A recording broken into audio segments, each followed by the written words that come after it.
Welcome to Canuck of the Dead. This episode is going to be very cool because a buddy of mine got together with some friends and decided to make a film. And he is here today to talk about it. Daniel, how are you doing? I'm doing great. How are you? Oh, I'm doing great. I've been waiting to chat with you about this. What made you Okay, you know what? We're going to get everybody up to speed. Here is the trailer for Here for Blood. Let's do it.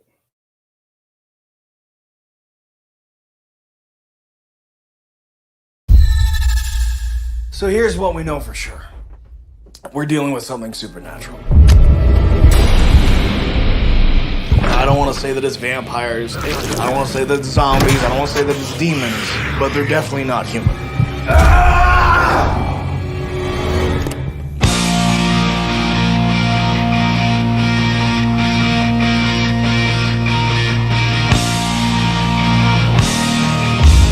And I have no idea how many of them there are.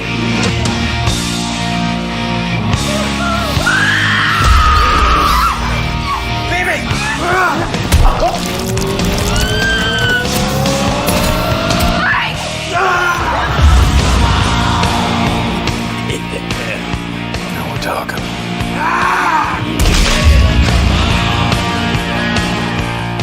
Either way, we gotta arm ourselves. So everybody grab a knife. Okay. You too, kiddo. No, Tom. She can't have a knife. If one of those things comes at her, I want her to be prepared. Maybe just don't tell your parents. God.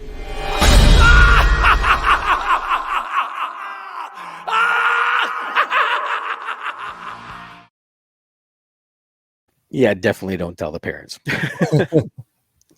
This was so much fun. Where did this start for you? Because I know you've been busy doing other little projects, some even not related to film. How did this happen? Well, when the world got shut down in 2020, my main job where I was doing trade shows for my artwork, that was done. You can't see people live or anything, right? So like, okay, fortunately my online shop was holding me up. But I was like, you know what? With the world kind of on a halt, I didn't want to be at a halt. I didn't want to like pause. And I was like, my main goal in life is to always be, a producer, a filmmaker, and make something real though, like a real deal film. I was like, this is probably the one time where I'm not working on something else, where I'm going to take the chance and make something. So I was looking for scripts. I was looking for ideas. I was even thinking of writing up my own, but I got a chance, to reach out to an old friend of mine, James Roberts, who wrote the script for this. And when I read it, it was like watching the film unfold and being like, I need to make this. Like, this is the movie that we can make to really show that what we can do. And it really tested us. And I'm really proud of the end result. No doubt. You had worked with James once before. Yes. Yeah. What was it called? Terry's Car Gets Stolen. Terry's Car Gets Stolen. Yeah. He's a really great writer. He's got such a way with comedic dialogue and pacing, like his pacing of storytelling and excitement. And of course the creativity of just like what's going to be around the corner is really refreshing. And reaching out to him again, I knew that like whatever story he had in mind, he has a good technical sense on like what can you do on a moderate budget, as well as making it still high concept and a lot of fun. And that's what this script was, and that's what this movie became. And see, a lot of the effects in this is a lot of fun. Like, we've had Carlos in the Butcher Shop on this show. Yeah, so people are familiar with their work, and it's like on massive display in this film. Yep, they're basically a star of the movie. And having a chance to work with them, they were so incredible to be on set, to be with. And I would think I was asking them to do this level of quality, and they would just come up and go higher with it. Like there were so many scenes in there that has their signature work on it that just makes it even more explosive and added probably way more blood than I expected we were going to get. So really fits the title. We talked a little bit at the beginning. The one that I just adored that they did was when poor Tom gets stabbed in the foot. Yeah. Like, I'm watching that going, okay, retractable blade. And I was hard pressed to figure out exactly how they did it, because they pulled the knife right out of the foot. You see the spurt, that was nicely shot, like all the other stuff that they did. Yeah, they're clever, and it was so cool, because this was like a dream come true to be like, what can we do with our restrictions, and like how can we make this as plausible, believable, and as fun as possible without going the VFX route and just kind of keep it in camera. And the stabbing that foot was like, I was so looking forward to that, because it's something that we were really excited to actually be able to just film it and get that in camera. Obviously, we couldn't stab our lead actor's foot, Sean. They frown on that, don't but they? Yeah. Yeah, they have rights now, so like you can't really like mess around with actors that way. Pesky actor. So obviously, they do this thing. They had a fake leg wearing like the same pants and the shoes. And what was really cool is they added so you have the fake foot in the foreground, and then in the background is actually Sean, and he wanted to be there for that effect, which most times you kind of do the effects sometimes without the actors, but he was very, very much wanting to be a part of anything that involved him with the special effect, to make sure that it was like he was really contributing creatively. And so that's his leg in the background that kind of, I think that's what sells it, is that he's kneeling, and after he pulls the knife out, he moves his foot up, and it just makes it look like it's the same person. That's what it was. I saw the knee, and then when the knife is in there, you actually see the toes move just a little. Yeah, exactly. They really look for the details. Like I could tell that he's trying to make sure that it's not just like the foot's just not staying still, because like reality is like, even me as I'm talking, my hands are moving, but like they got to give it like some life. And like Carlos was there, I think, handling the foot and giving it like some life. And Ryan or Josh was either someone with the pressurized blood. And that's the thing too, is we just went nuts and just kept wanting to put as much blood as possible. But that's a real knife. That's a real knife going into the foot. Well, that's what I was looking at, because I'm thinking, okay, retractable plastic, but no, that was a solid blade. I'm thinking there's nowhere for that to go, so something's up, but I couldn't figure it out, which is beautiful. With the blood bag and then just some extra pressure. Yep. Well, and this is the perfect playground for stuff like that too, because you have this indie wrestler who fills in babysitting for his girlfriend. Yeah, okay? Exactly. The one person on the planet you think would not be in a babysitting position. Yeah, exactly. And he even, we even put that in the story, going like, that's kind of weird, isn't it? And I think it adds a nice charm and something different to look at. But he's also, you could tell with wrestling, you have a knack for violence to a point that you even enjoy it. So like, this sounds like, actually, to quote James, his original idea for the script was, he's such a creative guy. He's actually wrestled professionally for several years. And I think at one point he was babysitting some kids. And he was imagining about like, what if some guys just came into this house? What would I do? And he just pictured like with all the different ways he would, handle himself, which inspired this. And hence the script was born. Yeah. The initial story for sure. He if you get a chance to talk to him, he'll tell you even more farther about where it came from. But when I got that script, we had so much fun to like get some creative juices going to make this happen. Perfect. And you guys dug out some massive talent for this too. Like anybody in Canada is going to know Tara from Corner Gas, right? What was it like working with her, getting her involved in this? So when we got Tara's like offer for the role, when we reached out to her, she was like, she got it right away. She was like, man, this is something different. I've been wanting to do something like this. That's been like, just ridiculous horror fun. That's really pays homage to the classics.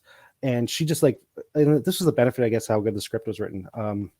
Everyone that we casted just like knew instantly what level was it. We're not laughing at the story, we're laughing in the story. So like they're definitely like Tara brought in such an incredibly skilled comedic element to it, but on like almost like the straight man type of thing. Like she was so good, but she wasn't like ridiculous. Like it wasn't like Scary Movie. And that was what my worry was in the beginning, that people were going to think that I was going to try to make a Scary Movie parody, but I don't think it came out that way. I think the humor that the actors brought out was right in the story. Yeah, no, it felt more like a horror movie with comedic elements, as opposed to a Scary Movie comedy. Yeah, exactly. You're not laughing at it; you're laughing with the story. So that was, I'm glad that came through, and the talent of the cast, they did that. Both her and Gil, I can't remember his name, Michael, yeah. Oof. They played off, like they had amazing chemistry for their roles. Yeah. And I'm so amazed by like, they made each other so briefly. There was barely, I don't think, any rehearsal for them, but they're such pros that they switch it on. They're so good. Yeah. Well, you would think that they would be like that. They've been doing this for a longer period of time, but that's just how good they are at their craft. roughly how long was the shoot? It was such a blur because we shot this mostly all at night. It was at 6 p.m. to 6 a.m., almost like 30 days straight, I think. So yeah, there wasn't really days. It was just a length. Yeah, I'm trying to think. September 5th to October 15th. When I remember that because October is my birthday, 15th, and that's when we ended it. So I don't know how many days that would be, but it's like over a month. So And you shot every day? basically every day. Yeah, I think we only had one day off. Dang. Yeah, we worked with union actors, so we had to work with their schedules, and like really like that itself was a magic trick. Being like, okay, we can only work with this person for so many days, bring in these people to make sure that we keep making the most of it. But boy, the crew was so motivated and so creative, and even though it was a tough, grueling set to be on, I could not have done it without any of my crew members that were there because they were the backbone to how it was all made. So they deserve so much credit. That's insane. That's a massive schedule too. Mm-hmm. Yeah, and it's straight, right? And it's not like we could. It was just would be impossible to just do like, hey guys, let's meet up over the weekends. Like, no, we needed committed people to like, we need to shoot from this point to this point. We're renting, pretty expensive equipment. We're using a location, a pretty unique location, but only for a limited time, right? So every day, every minute, every second mattered. And Maya, how did you get a hold of her? Because I got to admit, I'm watching it. I'm going, she looks so familiar.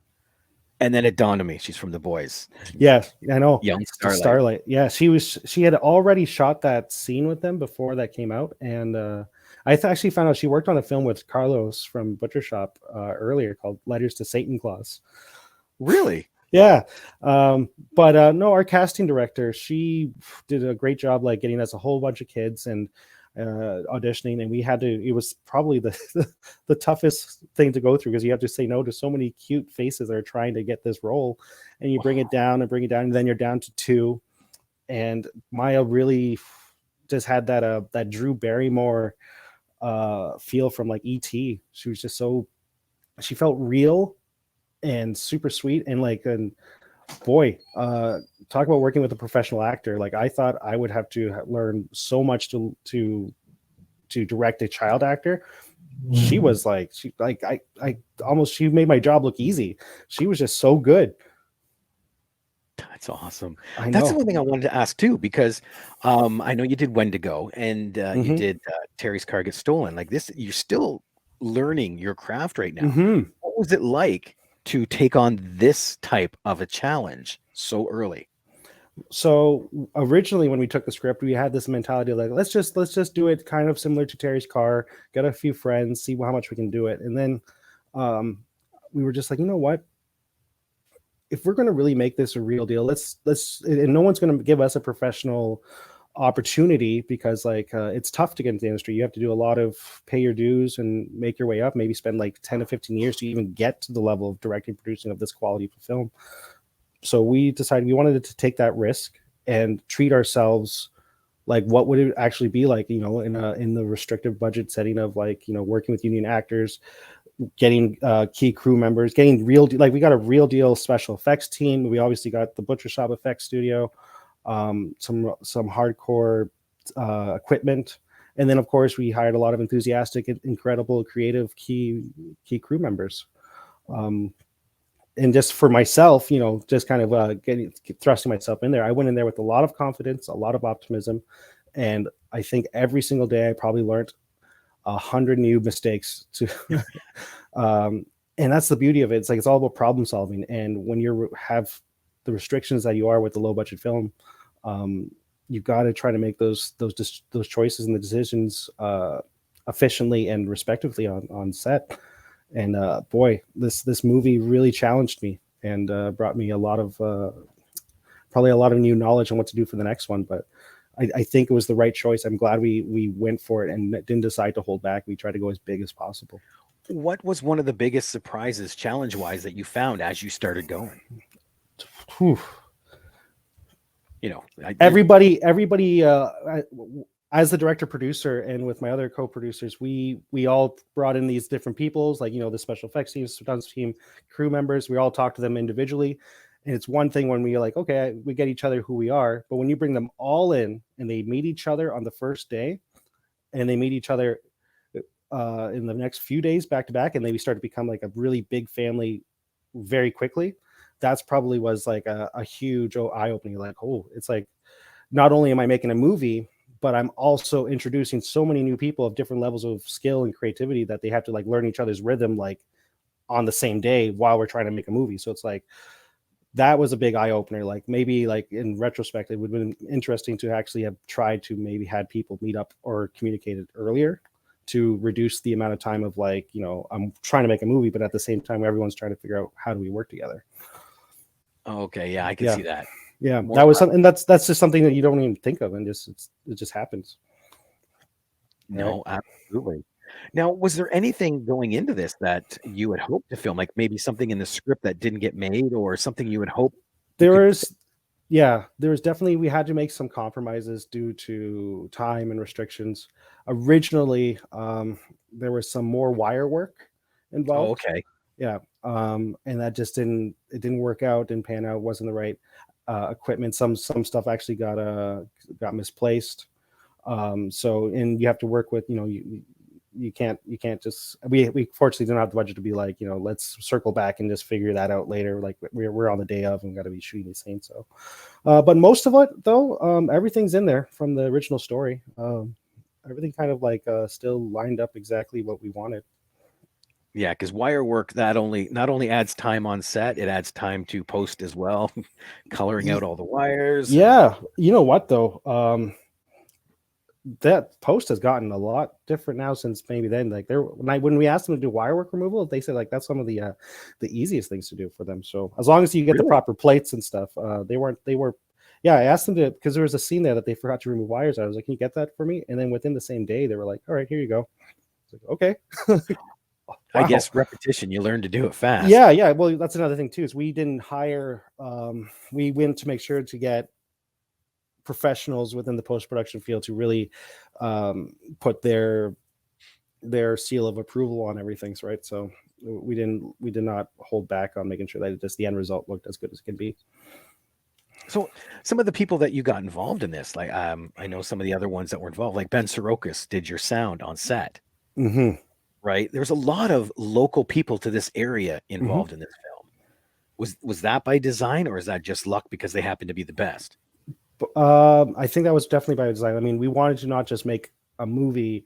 Like in reality, like if we could have just, you know, maybe put some extra dollars and go find people that have done hundreds of Netflix movies or whatever in Toronto and then put them up here and everything. No, we didn't want to do that route. We wanted to make sure that we played it smart on what people we definitely need. Like I think stunts wise, they were definitely from Toronto, and they were so glad we brought them on board because they know what they were doing. But we wanted to give an opportunity to so many locals here, like including Ben, who is incredible on set, the best at the sound supervising I've ever done in my professional career with, and he was the right mentality to just work with, right? So we wanted this movie to be an opportunity for a lot of up and coming filmmakers, and I think that was a big motivator. Perfect. And then you brought in the guy that's like the king of shock in London, Jake. Jake, yep. We've had Jake on the show, and he thrives on B-grade horror. So Yep. I imagine he contributed quite a bit to this. For sure. Right from the beginning, when we, you know, he's got so much experience working with like agents and running a show and what it takes to do, like he does London Comic Con and Shockstock. So just that, you know, that mentality and brain work of like what does it take to assemble and create something as big as this, he contributed a lot of experience to that. That's perfect. Mm-hmm. With your shooting, like you said, it was a solid at night, like there wasn't much done during the day. How hard was that with Maya and like the child actors and things like that? Yeah, so boy, it's cool that like watching the film that she looks like she's really throughout the film, but I'm pretty sure she had the least amount of shooting days out of in retrospect. Like she didn't have that many, and that's just because we were also shooting in September, which I didn't even clue in that's school time. Oh, so yeah.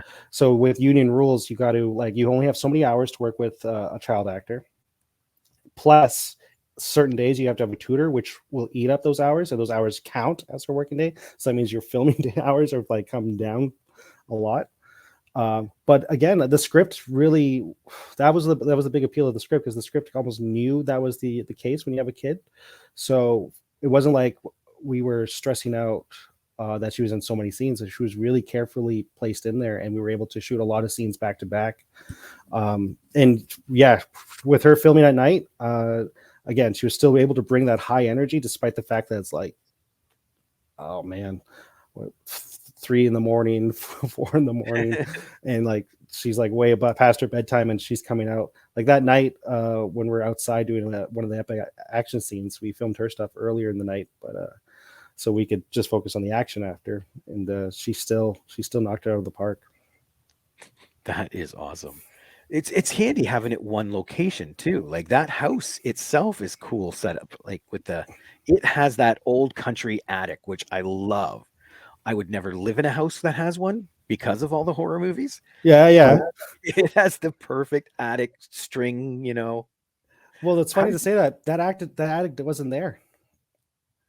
What? I'm so glad you thought the attic was there, because that house doesn't have an attic, and that thing that's up on the wall is just like a frame with like a fake string.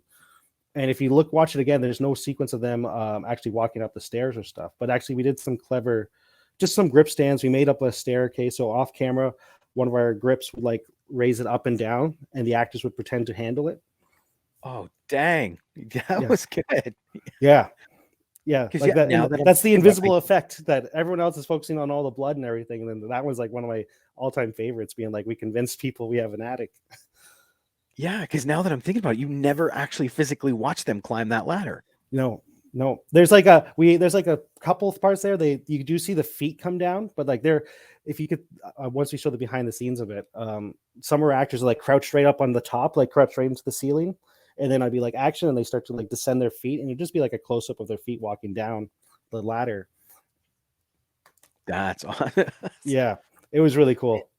I'm sitting here gushing about the gushing, and that attic is 100% pure. Yeah. So, and then what's really crazy is like, if you look at the house and how big it is on the outside, when they're actually in the attic, it's basically like a massive cathedral on the inside. I wondered about that. Yeah, it was pretty big, but like, the mood and the tone is there, and it's still like, I don't think it takes anyone out of the story, because it still looked good. And that's actually the top. So that location is an Airbnb rental, which thank you so much for letting us use your place and cover it in blood. And we did our best to clean up as much as possible.